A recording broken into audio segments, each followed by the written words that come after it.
pain in childhood is often the preparation for purpose. It sounds strange to say it out loud, especially in a world that tells us pain is something to avoid, to escape, to bury. But the truth is, some of the most powerful, impactful, and destiny-driven individuals in history didn't come from perfect beginnings. They came from pain. They came from loss. They came from silence, from nights crying into pillows, from questions with no answers in rooms that felt far too empty. And yet, it was in those moments that something was being shaped inside them, not on the outside, where the world could see, but deep within, where real purpose is born. Think about it. When we look at the story of Joseph, we see a young boy with a dream. But what happened right after that dream? He was thrown into a pit by his own brothers, sold as a slave, lied about, forgotten in prison. All that before he ever stepped into a palace. That's not coincidence, that's preparation. Each part of Joseph's journey was training ground for the weight of the responsibility he would one day carry. And if you look closely, his leadership, his compassion, his wisdom, they weren't learned in the palace. They were formed in the pit, in the chains, in the silence of a prison cell. So many people try to outrun their childhood pain, thinking that healing means forgetting. But purpose doesn't come from forgetting. It comes from understanding. When you begin to understand that what you went through wasn't just random suffering, but divine shaping, your whole perspective shifts. The nights you spent wondering why you weren't enough, why your parents weren't present, why you were different, why you felt unloved. Those nights taught you how to hear the silence, how to endure the weight, how to stand when everything inside you wanted to fall. That's not weakness. That's strength being born in secret. Some of the most compassionate leaders were once the most neglected children. Some of the greatest voices of encouragement were once silenced by fear. Some of the boldest warriors for truth were once the most broken kids in the back of the room. That's because purpose demands process, and pain is part of that process. It doesn't feel holy. It doesn't feel glorious. In fact, it often feels unfair. But in the hands of God, pain becomes a tool, a sculptor's chisel, that refines and redefines us until what's left is someone who can carry something greater than themselves. Childhood is where the foundation is laid, but for the chosen ones, it's also where the fire starts. It's where you learn that not everyone claps for your calling. It's where you discover what it means to be misunderstood, overlooked, even doubted. And it's also where you learn to stand anyway, to believe anyway, to keep going anyway, because somewhere, buried under the confusion and the ache, there's a whisper that won't go away, a whisper that says, you were made for more. Rejection is redirection from man, but selection by God. It doesn't feel like it in the moment. Rejection stings. It bruises the heart in places we don't often talk about. When someone you looked up to says, you're not enough. When the door you prayed for stays shut. When the people you thought would walk with you suddenly walk away. It can feel like the end of something. But what if it's actually the beginning? What if every no from man was actually a yes from heaven? Rejection isn't a sign that you've missed your moment. It's often the exact sign that your moment is being preserved, because not every room you wanted to enter was worthy of who you were becoming. Not every hand you tried to hold was meant to walk with you into your calling. Sometimes God will allow people to reject you, not to punish you, but to protect the purity of your assignment. When man says no and God says yes, you're still chosen, you're still marked. You're still headed in the right direction, even when it feels like everything around you is saying otherwise. There's a pattern all throughout Scripture. People rejected the very ones God had selected. David was rejected by his own father when the prophet came to anoint the next king. His name wasn't even mentioned.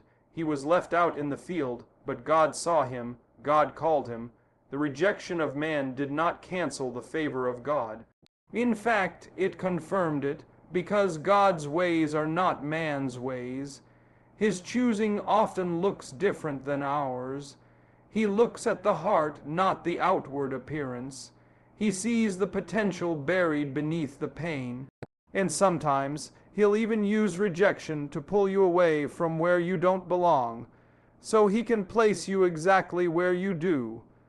The pain of rejection can turn bitter, or it can turn into fuel. It can either convince you that you're not worth it, or remind you that you were never supposed to find your worth in people anyway. When someone rejects you, it's easy to internalize it, to make it personal. But what if it wasn't about you at all? What if they couldn't see the real you because they weren't equipped to? What if their no wasn't a failure on your part, but a failure of their vision? You are not everyone's assignment to understand. And that's okay, because when God selects you, it doesn't come with conditions. It doesn't depend on applause, agreement, or approval. It stands on its own. There's something freeing that happens when you start to realize rejection didn't disqualify you. It defined the path. It narrowed your focus. It cleared out the noise, and most of all, it forced you to seek the one who called you, not the ones who clapped for you. Because destiny doesn't need popularity. It needs clarity. And sometimes it takes being pushed out by people to be pulled in by purpose. Isolation in youth births revelation in destiny. There's a sacred silence that surrounds the early years of many chosen individuals, a kind of loneliness that doesn't always make sense until much later. As a child, it can feel like being on the outside looking and watching the world spin, friendships form, families laugh, while something inside you just doesn't seem to connect the same way. It's not that you don't try. It's not that you don't want to belong, but something about your path was always different. That difference wasn't a mistake. It was divine design, because sometimes before God elevates someone, he isolates them. Isolation in childhood can feel cruel, especially when it's not by choice. Being left out of the group, feeling misunderstood in your own home, carrying thoughts that feel too deep for your age, it creates a sense of inner distance. But what if that distance wasn't empty? What if it was sacred space? What if those quiet moments were where your awareness began to awaken, where your spirit began to sense there was something more? Most people don't meet themselves until they're alone. And many don't meet God until the noise is gone. When you're a child and you walk through isolation, you start learning how to listen differently, not just with your ears, but with your spirit. You begin noticing things others overlook. You become sensitive to pain, to atmosphere, to truth. It doesn't make you better. It makes you aware, and that awareness is what prepares you for a higher calling, because leadership, purpose, and calling all require sensitivity. They require the kind of depth that can only be developed in silence. While others were surrounded by crowds, you were being surrounded by questions. While others were building popularity, you were being built in privacy. Every great story of destiny includes a chapter of isolation. Joseph in the prison, Moses in the desert, David in the field, Jesus in the wilderness. These weren't mistakes in the script. They were part of the process. It was in isolation that character was formed, clarity was given, and intimacy with God deepened.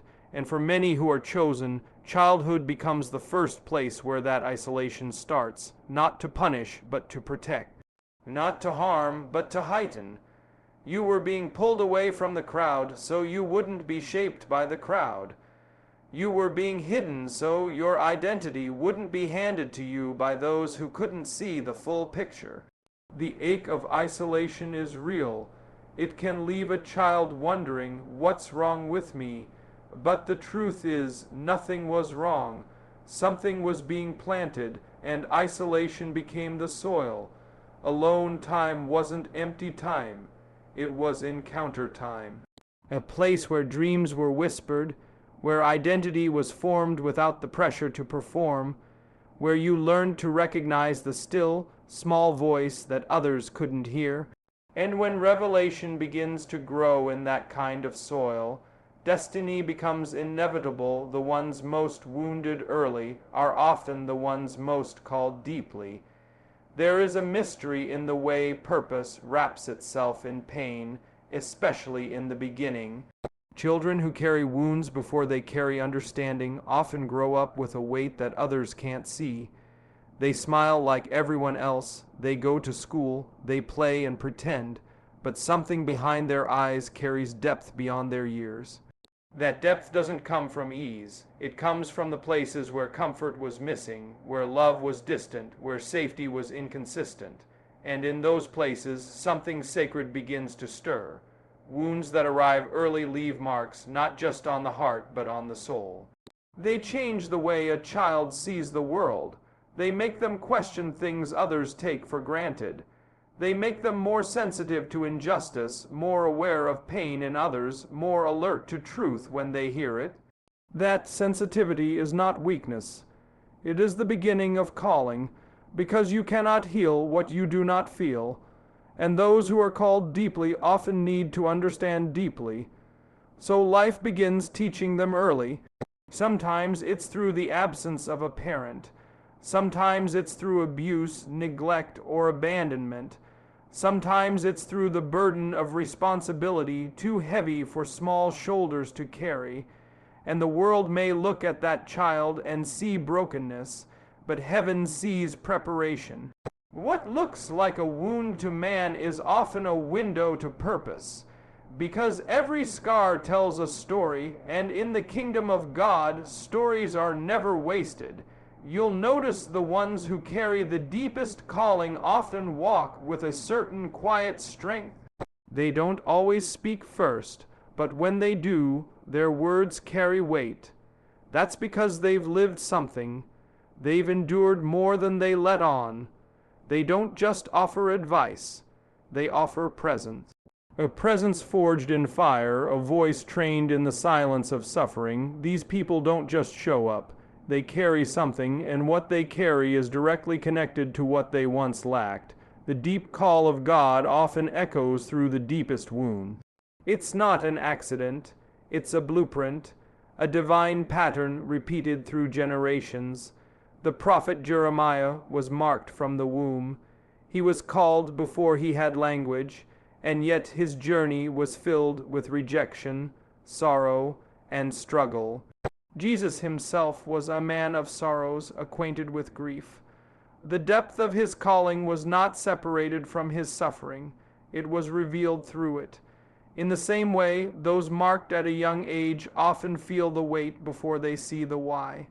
But over time, that weight becomes strength, that sorrow becomes vision, that pain becomes power. When you're wounded early, you learn to search for meaning early. You don't just ask what happened, you ask why. And that search becomes the doorway to a deeper connection, a clearer purpose, and a greater calling.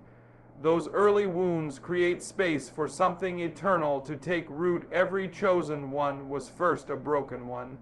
Before the spotlight, there was struggle. Before the crown, there was a cross. Before the influence, there was an invisible season where everything seemed to fall apart. This is the part of the journey most people don't see.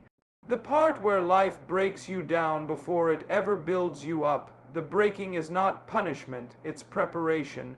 It's the stage where identity is stripped of performance, where pride is peeled away, and where the soul learns to breathe without applause. Brokenness is not the opposite of being chosen. It's the evidence of it. Because when God calls someone to carry something great, He first allows them to be broken in a way that humbles the heart and sharpens the spirit. That kind of brokenness doesn't come from failure alone. It comes from divine disruption. It's when what you thought you needed is removed, when what you depended on is shaken, when the version of yourself you used to be no longer fits who you're becoming. It's uncomfortable, it's confusing, and it often begins when you're young. In childhood, this breaking can show up as abandonment, betrayal, or simply the quiet ache of not being seen. It shows up when the people who were supposed to protect you become the source of your pain. When the safe places turn cold. When the love you longed for is given with conditions, and in those moments something inside you shatters. But in that shattering, something else is born. A hunger, a resilience, a cry for truth. Brokenness opens up the heart in ways comfort never could. It makes room for something sacred, something lasting. Most of the people used by God in extraordinary ways were first brought to the end of themselves. They were emptied so they could be filled. They were cracked open so light could get in. David was broken by sin and shame, but that brokenness gave birth to the Psalms. Peter was broken by denial and failure, but that brokenness led to boldness. Paul was broken by pride and blindness, but that brokenness birthed revelation. There is no chosen without broken. There is no glory without surrender. When someone has been truly broken, they stop pretending. They stop performing. They stop needing to impress. They become real. And in that realness, God can do the deepest work, because He doesn't anoint masks, He anoints authenticity, and authentic people are almost always people who have walked through some kind of breaking. They've lost something, they've questioned everything, they've cried out in the dark, and through that, they've encountered a God who doesn't reject the broken, but draws near to them. There's a kind of wisdom that only comes from wounds, a kind of authority that only comes from being brought low, and when a person has been broken, their spirit becomes tender to others who are still in pain. They don't speak from theory, they speak from experience. They've been there, they've felt it, and now they carry not just insight, but impact. Your childhood battle was the birthplace of your crown. It might seem strange to think of your most difficult moments as the foundation of your greatest triumphs.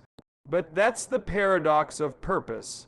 The struggle often precedes the strength. The challenge becomes the catalyst. We often look at the achievements of others and see only the glory, the victory, the crown, without understanding the battle that forged it.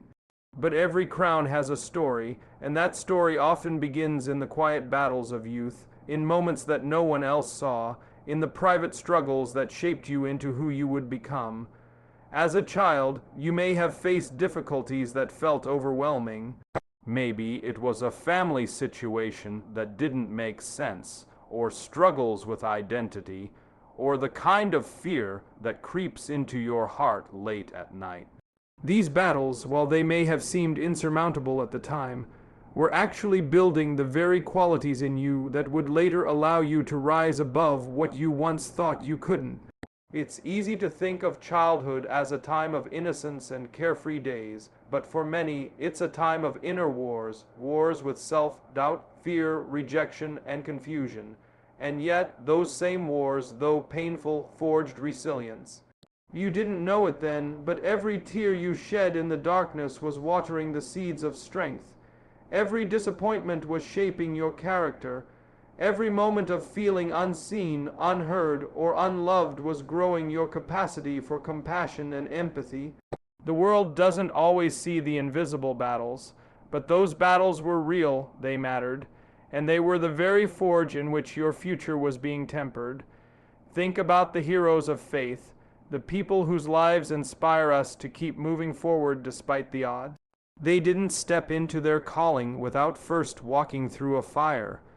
Moses was born into a time of great oppression and hardship. Esther was an orphan, raised in exile. David was a shepherd, forgotten by his own family, alone in the fields. And Jesus, the King of Kings, was born in a stable, lived as a refugee, and was rejected by those closest to him. Their crowns, their legacies, were not handed to them. They were earned through a lifetime of trials, tribulations, and battles fought in the unseen, hidden places. The same is true for you. Your childhood struggles, though they may have been painful, were not pointless. They were preparing you for the purpose you are walking into today. Each challenge you faced was part of the process. Those moments when you felt small, insignificant, or misunderstood, they were not the end of your story. They were the prelude to your greatness. The battle you fought then was not meant to defeat you. It was meant to build the strength, character, and resilience needed for the crown you would one day wear. And now, as you stand where you are, you can look back and see how those battles shaped you into someone who was not only able to overcome, but was called to lead, to inspire, to make a difference. Your crown is not a symbol of perfection. It's a symbol of victory. It's a mark of someone who faced the odds and rose above them. It's the legacy of someone who, though they were broken, were also restored and elevated. And it's the evidence that the battles of childhood were not in vain, but were part of the grander plan for your destiny. As we come to the close of this moment, I want to leave you with one simple truth, the very things that shaped you. The pain, the rejection, the isolation, the wounds, are not the things that will hold you back. They are the things that have been shaping your purpose all along. Every chosen one has walked through the fire. Every one of us has faced trials, struggles, and moments of despair that made us question if we could ever rise. But those who are chosen do rise, and those who are broken are often the ones most ready to carry the weight of greatness. Your childhood, with all its challenges, was not a mistake. It was a preparation. What you thought were the worst moments of your life were, in fact, the moments that made you stronger, sharper, and more prepared for the calling on your life. You've endured what others couldn't. You've faced what others avoided. And because of that, you stand here today, ready for your next step, ready for your purpose, ready for your destiny. You may look back and see the scars, the memories of abandonment, loneliness, or confusion, but I want you to see them differently now. They are not signs of defeat.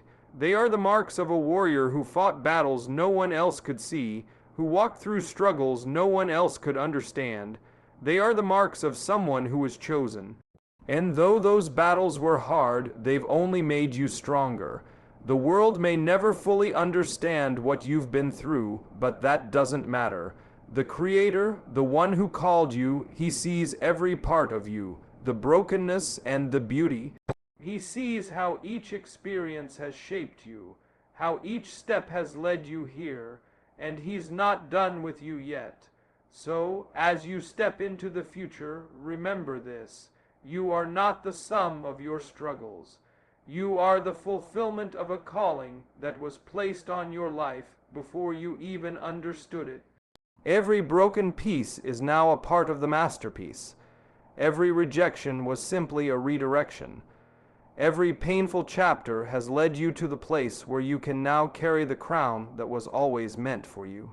You were chosen, you were built for this, and the journey, no matter how hard it has been, is only the beginning of something great.